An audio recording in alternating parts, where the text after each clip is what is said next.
There are towns where everybody knows everybody, where doors stay unlocked through the night and neighbors wave without thinking about it. Not because they are naive, but because trust in places like that is simply part of the air. It is woven into the way people speak to each other, the way they show up without being asked, the way they assume, without ever quite saying it, that the people around them are safe. Nancy Guthrie lived in a place like that. She was known there. Genuinely known, not just recognized, not just familiar, but truly known in the way that only happens when you have been part of a community long enough to become part of its memory. She was liked. She was the kind of person whose absence would register immediately, not after days had passed, not after someone finally filed a report, but the moment she wasn't where she was supposed to be. The people who loved her would have felt it before they could have explained it. And then one day, she was gone, not gone in the ambiguous, open-ended way that still leaves room for 100 innocent explanations. Gone in a way that made the people closest to her go very still. Gone in a way that sent something through the community, a signal, a cold and wordless signal, before anyone had a single confirmed fact to hold onto. Something was wrong. Everyone who knew her sensed it immediately, and none of them were wrong. When the sheriff's office began looking into what had happened, the investigation moved with urgency at first. Then it slowed. Then it shifted, took a direction that no one in that town had quite braced for. Because what investigators began to find was not the outline of a random tragedy. It was something more deliberate, more specific, more human in the darkest sense of that word. And according to investigators, what they were uncovering pointed toward a motive, one that, when it was finally spoken aloud, left the people who heard it searching for words they couldn't find. Some stories begin with a crime. This one begins with a life, a full, real, irreplaceable life. And what happened to it deserves to be understood, not rushed through, not reduced to a summary, but followed all the way to the end. There's a particular kind of grief that settles over a small community. When something like this happens, it is different from what cities feel. In a city, tragedy gets absorbed, carried along by traffic and crowds and the relentless forward movement of urban life until it becomes, for most people, something they heard about rather than something they felt. Small places don't work that way. In a small community, loss lands and stays. It changes the temperature of familiar spaces. It alters the way people look at each other across a street they have walked down 1,000 times. Nancy Guthrie was not a headline. She was not a case number. She was a woman with a life built from ordinary things, relationships, routines, the small daily acts of being present for the people around her. The kind of life that doesn't announce itself as significant from the outside but is, in every way that actually matters, completely irreplaceable. She had people who depended on her, people who called her just to talk, people who expected to see her face and hear her voice and continue, without interruption, the rhythms of the relationship they had been building with her for years. Those who knew her have described her consistently as someone woven into the fabric of her community, not on the periphery of it, but genuinely embedded in it, through friendships, through the slow, unremarkable work of showing up over time, through the kind of accumulated presence that makes a person feel, to the people around them, like something permanent, like something that will always be there. What made her disappearance so immediately alarming to the people who loved her was precisely that permanence. They didn't need time to process the possibility that something might be fine.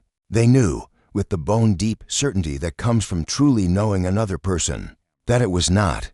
The way you know when a sound you've heard every day suddenly stops. Not through reasoning, not through evidence, just through the particular silence that follows when something necessary is no longer there. When the sheriff's office received the first reports, investigators began building the picture that law enforcement always begins, with last known movements, last known contacts, a timeline pieced together from memory and records, and the fragments of a day that no one knew.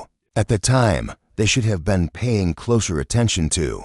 It is quiet work.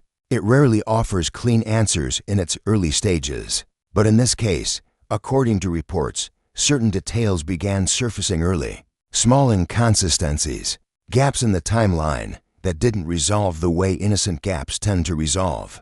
When everyone involved is simply trying to be helpful, these gaps stayed open. And as investigators pressed further, they began to widen. Behind them, according to reports, was something that the people closest to Nancy had not seen coming, something that investigators, as the case deepened, would eventually describe in terms that sent a very specific kind of chill through everyone who heard them. Not a random act, not a tragedy without an author. What happened to Nancy Guthrie, according to investigators, had a shape, a direction, a motive behind it that was disturbing, not because it was impossible to understand, but precisely because it was not, because it was the kind of motive that makes a cold, terrible kind of sense once you hear it. And that, more than anything else, is the part that tends to stay with people.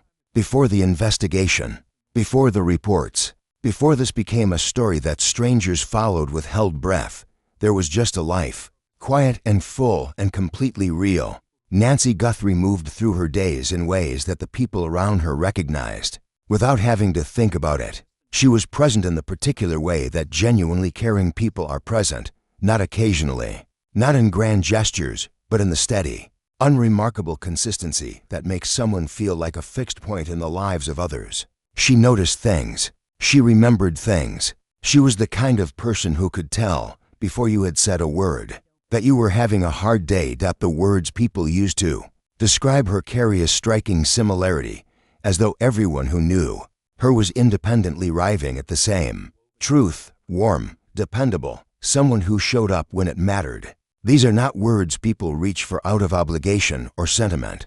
They are the words people reach for when they are trying to describe something real. Her rhythms were familiar to the people who loved her, not in a monotonous way, but in the deeply comforting way that the routines of someone you love become part of your own landscape. You know when to expect them. You know the texture of their presence, and when that presence disappears without explanation, the absence has its own specific weight, heavier, somehow, than absence by any other name, according to those who knew her well. There was nothing visible in the period leading up to what happened. No apparent fear, no signs of a conflict spiraling toward something dangerous. She did not seem to be carrying anything unusually heavy. She did not appear to be watching the edges of her life for something she was worried about. She seemed, to the people closest to her, to simply be living. But somewhere underneath that ordinary surface, according to what investigators would later uncover, something had been developing for a long time. Something hidden in plain sight. A grievance or a tension or a calculation of some kind, quietly building while everything visible above it remained completely undisturbed. That was the detail that people in her community struggled most to absorb. Not just that she was gone, but that it had been coming, that the threat had existed, invisible and present, inside the very life that looked, to everyone watching, like it was perfectly fine the last time the people who loved her saw her. There was nothing to mark it. No way to the goodbye, no instinct pulling at anyone to hold on a little longer, to pay closer attention, to remember the moment with more care than an ordinary parting deserves. It was just a normal farewell, the kind that happens every day between people who fully expect to see each other again, the kind you never think about again, unless it turns out to be the last one. The first thing that broke the surface was simply her absence, not in any formal or official sense. There were no announcements yet, no reports filed, no language of investigation attached to it. Just the plain, undeniable fact that Nancy was not where she was supposed to be. She was not answering. She was not appearing. The places she reliably moved through were quiet in a way they were not supposed to be. And the people who depended on her presence felt it in their bodies, before they could have articulated it in words. They didn't wait long before they started asking questions. The people who knew her best knew, almost immediately, that waiting to be certain was not an option. This was not someone who disappeared without a word. This was not behavior that had any innocent explanation they could reach for and hold. When the sheriff's office entered the situation, investigators began with the standard architecture of early inquiry, establishing last known location, identifying the most recent contacts, mapping the hours that preceded the silence. These are methodical questions, asked in methodical order. They don't produce answers quickly, but in this case, according to reports, What came back from those early inquiries carried an unease that distinguished it from the ordinary uncertainty of a missing person case. There were inconsistencies, details that didn't settle comfortably into. The community was still waiting for answers at this point. They did not yet have the specifics, but word had reached them that the investigation had found a direction, that it was no longer floating in the open uncertainty of early inquiry, that there was a focus now, and that the focus was not pointing anywhere reassuring. People recognized that shift, even without the details. It is the kind of change in a case you can feel before you can fully name it. The shift from open questions to something colder, something that required someone, somewhere, to have made a choice. In a small place. That knowledge does something to people. It does not stay abstract. It comes home with them. It sits at their tables. It changes the quality of familiar faces and familiar rooms in ways that are hard to explain and impossible to fully undo. There are moments in any investigation when the careful language of process and procedure gives way to something plain, when investigators stop describing what they are looking into and begin describing what they believe they have found, when the shape of what happens stops being theoretical and becomes, at least in the telling, specific. That moment arrived in this case. According to reports, the sheriff's office released information describing what investigators had identified as the alleged motive behind Nancy Guthrie's death. The details, as they were communicated publicly, were disturbing and not in the diffuse, hard-to-grasp way that random violence disturbs. This was a more specific discomfort, the kind that comes with deliberateness, with calculation, with the recognition that what had allegedly happened had required someone to decide in advance that it was going to happen. According to investigators, the alleged motive was rooted in financial circumstances, in money or property, or questions of inheritance that had created a pressure point between Nancy and someone in her life. The specific details, as reported, described a situation in which something of material value was apparently believed to be at stake, and in which that value had allegedly been weighed against a human life and found, in the thinking of whoever made that calculation, to be worth more. No official conclusion has been reached. The formal legal process that will carry the full weight of the evidence has not yet run its course, and that process exists for reasons that matter, to ensure that what is established as truth meets a standard that protects everyone. Those distinctions are not incidental. They are essential. But when the description of the alleged motive became public, when it was reported and read and passed through the community that had been waiting, it landed with a weight that no one needed a legal verdict to feel, because it was comprehensible, because it described something recognizable about how human beings can go wrong, how the love of what someone else has can curdle, over time, into something that stops seeing the person as a person at all. Someone in Nancy Guthrie's life had apparently come to think of her not as a woman to be protected, but as a problem to be resolved. That is the human reality underneath the legal language, that the threat she faced had not arrived from outside her world. It had been living inside it, wearing the face of someone she knew. The people who loved her absorbed this slowly. There is no other way to absorb something that size. You take it in a piece at a time, and each piece costs something. These cases do not end with resolution. Not really. Not for the people who carry them from the inside, even when charges are filed, even when proceedings begin and evidence is laid out, and the formal machinery of justice does the work it was designed to do. There remains, for the people who loved the person at the center of it, a dimension that no court can reach, something that lives in the permanent space between what can be proven and what the people who loved her need to understand. According to reports, investigators built their case with care, gathering evidence, constructing the timeline, establishing the alleged motive within a framework that met the legal standard required to move forward. The work, by all accounts, was thorough, but thorough work does not answer grief's questions. It does not reach back into the history of a relationship and identify the exact moment when something that might have been repaired instead kept moving in the wrong direction until it became irreversible. It does not give the people who love Nancy a way to understand how someone who occupied a place in her life became, if investigators are correct, the source of her greatest danger. It does not explain the thinking. It does not translate the decision into something that makes sense on a human level, because it does not make sense on a human level, and no amount of evidence or testimony or formal process will make it do so. These are the questions that remain after everything else is decided. They are the permanent residue of a loss that did not have to happen. They cannot be resolved, only carried. The community has been changed by this, not in the ways that make news, not visibly, not dramatically, but in the interior ways that small places carry their wounds, in a slight, permanent recalibration of trust, in the unwanted but indelible awareness that familiar surroundings do not guarantee safety, that the thing that allegedly happened here did not come from outside. It had been inside the whole time, moving through spaces that everyone thought they knew.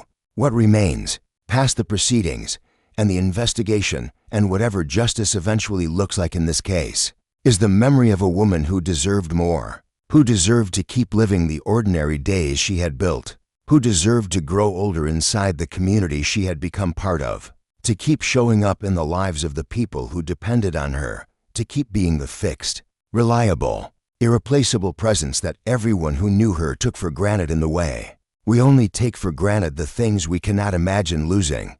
That is what was taken from her, not just her life. Every day that should have come after it. There is a question this kind of story leaves behind. It does not have a legal answer. It cannot be resolved by a verdict or addressed by an investigation, no matter how thorough. It is quieter than that, and harder. How do we carry the knowledge that ordinary life, the kind that looks safe, the kind surrounded by people we have known for years, can hold something this dangerous inside it without showing a single sign? How do we take that knowledge home with us and continue to move through our own familiar days, without letting it quietly consume the trust that makes those days feel worth living? Nancy's story does not offer a neat answer to that question. It is not that kind of story. There is no clear warning sign, no moment you can point to where, if someone had only been paying closer attention, the outcome could have been changed. It is simply the story of a woman who was living her life fully and genuinely, in the presence of people she trusted, and who was taken from it by something she could not have seen coming and should never have had to.